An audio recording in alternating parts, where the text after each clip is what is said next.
Now in this lecture we are going to learn another type of resolution technique, which is open addressing. So in open addressing, colliding elements are stored in other vacant buckets. During storage and lookup, these are found through so-called probing.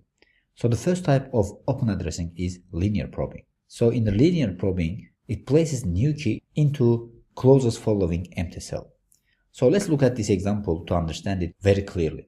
So in this case, we have 3 strings over here, and we have used hash function to convert these 3 strings to the integer. Now based on these integer numbers, which are hash values, we can insert these strings to this hash table over here. Now here the first string is ABCD. So for ABCD we have got index of 2. So we are going to insert it at the index of 2. Now after insertion, we see that for the next string we have also the hash value, which is 2. So if we go to the index 2, we see that in the index 2 we have another string. So this means that we are going to continue to the closest following empty cell. So the closest following empty cell is 3. So we are going to insert this next string at the index of 3. Now for the next string, we see that one more time we have another hash value, which is 2 also. So here again we are going to check the index of 2. So we see that at the index of 2 we have another string. So we are going to continue to the next cell. So in the next cell we have another string. This means that we need to continue one more step further. So we are going to continue to the next cell. So in the next cell we see that this cell is empty. So we are going to insert this string to this cell over here. So that's how the logic behind linear probing works. So every time it's going to check the next cell to see that if it is empty or not. So if it is not empty, it's going to continue to the next cell. Otherwise, it's going to insert that string to the empty cell over here. Now, as we said before, in case of open addressing, when hash table becomes full, so in this case, we are going to create 2x number of new hash table, and we are going to move these strings to the new hash table, and we are going to continue from there. Now you might be interested that how can we decide when we are going to create new hash table? So in Java documentation, it mentions that it has to be decided based on load factor. So we are going to calculate load factor, and based on load factor, if it is greater than 0.75, in this case we are going to create new hash table. So with this, by using this number, we are keeping the performance of hash table in O1 time complexity. Now based on this logic over here, let's head over to Java and create a new class for linear probing. Now here I'm going to create a new file which will be called linear probing. So I'm going to add a new file, so it's going to be linear probing.java. So inside this file we are going to create our linear probing class. Now the first thing that I'm going to do, I'm going to import array list, because here we are going to use array list. So it's going to be imported using Java util library array list. Then I'm going to create our class like this. So it's going to be public class linear probing. Now inside this class, the first thing that I'm going to do, I'm going to create hash table. So in this case, hash table will be the type of string. And then we are going to create a new variable over here, which will be store the number of cells that used in hash table. So it's going to be like this: string hash table and integer used cell number. Now then inside constructor, we are going to initialize our hash table based on the parameter that we are receiving from user. So it's going to be like this: linear probing. So it will take as a parameter integer, will be the size. This will be the size of the hash table. Then we are going to initialize hash table like this: hash table is equal to new string, this size that we are receiving from parameter. Then we are going to set used number of cells to 0, because in this case we have not any element in our hash table, so the number of cells that are used is 0. Now after doing so, we are going to create hash function, because we need hash function to find the index. So in this case, the hash function that we are going to create over here is same as with the one that we have created in case of direct chaining. So there we were taking the ASCII values of characters, and then we are finding the mod of some of these ASCII values with the number of elements in the hash table. So here again we are going to use the same function, so I'm not going to create it from beginning, so I'm just going to pass it over here, that function. So basically this is how our function looks like. So in this case we are taking the ASCII values of each character that comes from this string, then we are summing up these ASCII values, and at the end we are finding the mod of this sum with the number of elements in the hash table. Now this is our hash function over here. Now after hash function, the next function that we are going to create is going to be get load factor.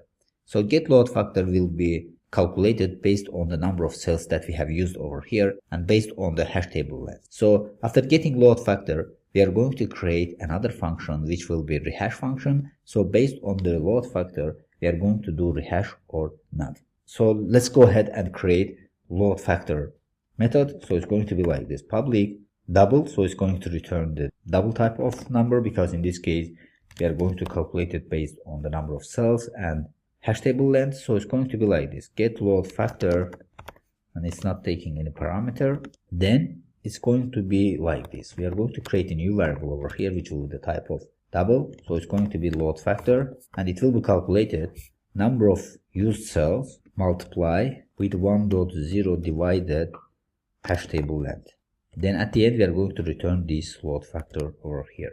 Basically this is a question that comes from the Java documentation, so we are just using it like this by calculating load factor, because every time when we are calculating the load factor, if it is greater than 0.75, in this case we need to create new hash table, because this affects the performance. So we need to have some extra empty cells in our hash tables to make our hash table to perform better. Now the next method that we are going to create will be rehash method. So in this case we are going to call this method for rehashing. So what does it mean, rehashing? So rehashing means that we are going to create a new hash table with the size of 2x, and we are going to insert all elements from the current hash table to the new hash table.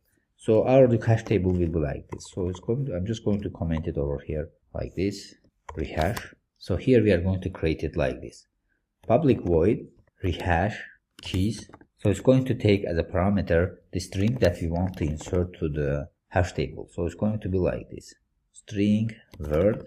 Now here the first thing that we are going to do, we are going to create a temporary array list, and we are going to insert all elements from the current hash table to the temporary array list. Then we are going to initialize this hash table with the length of 2x. Then we are going to move all data from the temporary array list to this hash table over here. So I'm going to create array list with the type of string. So it's going to be the data, and we are going to initialize it like this: new array list. Then we are going to move all elements from the hash table to this data over here. So it's going to be like this: for string s in hash table. So we are going to loop through the hash table and add all elements to this data array list over here. So it's going to be like this: if s is not equal to null, in this case we are going to add data add s. So we are moving all elements from hash table to this data structure. Then at the end we are going to add this word that comes from the parameter to this temporary data structure over here. So it's going to be like this: data dot add word. So this is the word that we want to insert. Now then, after doing so, we are going to initialize hash table with the new size. So hash table will be equal new string with the size of hash table length multiply with 2. As we said before, we are going to create it with the size of 2x. Now then, here with this we have successfully moved all elements to this data structure that we created over here. Then we have initialized our hash table with the size of 2x. So after initializing it, we are going to move all elements from this temporary data structure to this hash table over here. So here I'm going to write loop like this. So for string s in data, we are going to insert all elements to this hash table over here.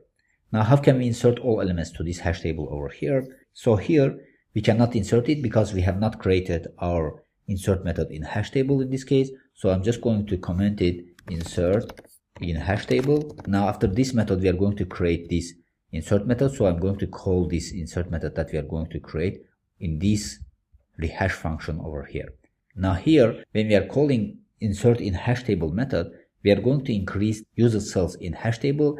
So here when we are calling insert in a hash table, we are going to increase used cells by 1. So this means that when we are calling rehash key method, in this case first we need to set number of user cells to 0, because every time when we are calling the insert method it's going to increase by 1. So as we are initializing new hash table over here, we have to set this value to 0 initially. Now then, after this method we are going to create insert in hash table. So I'm going to put it like this. So the name of method will be insert in hash table. So I'm going to declare it like this: public void insert in hash table. So this method will take as a parameter string value. So it's going to be string word.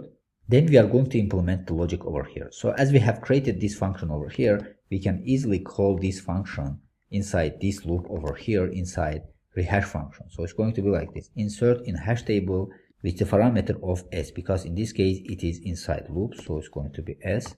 So with this we have successfully implemented rehash method over here, and then we are going to implement the logic for the insert in hash table.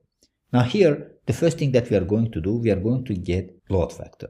So based on load factor, we are going to call rehash function inside this function or not, because if load factor is greater than 0.75, we need to rehash this hash table. So in this case, we are going to call rehash keys method over here. So here I'm going to create a variable called load factor with the type of double, and we are going to assign the value that comes from get load factor to this variable over here. Now then we are going to check that if load factor is greater or equal to 0.75, so this is according to Java documentation, then in this case we are going to call rehash function. So I'm going to call rehash function for the word that we want to insert. So it's going to be word. Otherwise, we are going to insert this word to this hash table over here. So in this case, to insert a word to this hash table over here, in case of linear probing, first we are going to calculate the index, then we are going to check that if the current index is full, we are going to look for the next empty cell and we are going to insert the value over there. So here, the first thing that we are going to do, I'm going to create a variable called index. So it's going to be calculated based on the hash function over here. So we are going to call hash function for this string that we want to insert and hash table dot length. Now after doing so, we are going to loop through this index until the index plus hash table dot length, and to calculate new index and check that if this index is empty or not. So this is the logic that comes from the linear probing. So here we are going to write loop like this: for int I is equal to index, so starting from this index that we calculated using hash function, and it will continue until index plus hash table dot length, and in each step is going to be increased by 1. Then here we are going to calculate new index. So this new index will be calculated based on the mod function. So we are going to do it like this: I mod length of hash table. So this is giving the remainder from this division. Then we are going to check that if we have any value in this new index over here, we are going to look for the next value. Otherwise, we are going to insert it to this new index over here. So if hash table new index is equal to null, in this case we are going to do like this: hash table new index. In this case we are going to insert it to this index over here because it is empty. So I'm going to set it like this to word. Now after doing so, we can print out saying that successfully inserted. So I'm just going to put message system.out.print. So we can put that the word successfully inserted at location plus new index. Then after doing so, we need to call break because we have successfully inserted the node to this hash table over here. Now otherwise we are going to continue to loop. So in this case, I'm going to print out to the console that this new index is already acquired. We are trying next empty cell. So in this case, it's going to be like this: index is already occupied, trying next empty cell. Now after doing so, it's going to look for the next empty cell. Then at the end, after this loop, we are going to increase number of used cells by 1. So it's going to be like this: used cell number increased by 1. Now with this, we have successfully implemented our insert in hash table method. Now basically what we are doing over here is, first we are calculating load factor, then based on load factor, if it is greater than 0.75, in this case we are calling the hash keys method. Otherwise, if the load factor is less than the 0.75, in this case we are going to calculate the index and we are going to insert this word based on this index to this hash table over here. We have implemented linear probing logic over here in which it checks for the next empty cell over here. Now at the end, we are increasing used cell number by 1. Now before looking how this is working in practice, so as you remember in our previous lecture, when we are implementing direct chaining, we have implemented a method which prints out the hash table to the console. So I'm just going to copy that method over here to see the result after insertion.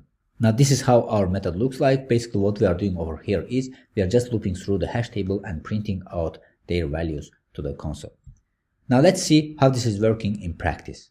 Now before running these methods in practice, I've noticed that we have some typo error over here. So when we are initializing hash table, we have put bracket over here. In stock bracket, it should be square bracket because we are initializing the string type of array with this size over here. Now then inside insert in hash table, when we are calculating new index, it should be calculated based on the hash table's length. So it's going to be imod hash table dot length. So it's going to be calculated like this.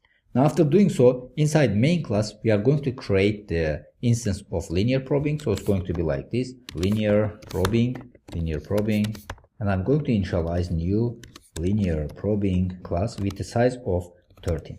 So as you remember, in case of direct chaining, we were inserting these words to the hash table. So we have noticed that in case of Quick and Fox words, in this case, they are causing collisions. So in case of direct chaining, we were inserting them in the same linked list over here. But in case of linear probing, after inserting Quick, the next word, which is Fox, that causes the collision over here, will be inserted to the next empty cell over here. Now if I run our code, you see that in the console, first it says that the D, which is this one, the article, is inserted at the location of 3. Then the Quick successfully inserted at location of 8. Then the word brown is inserted at the location of 6.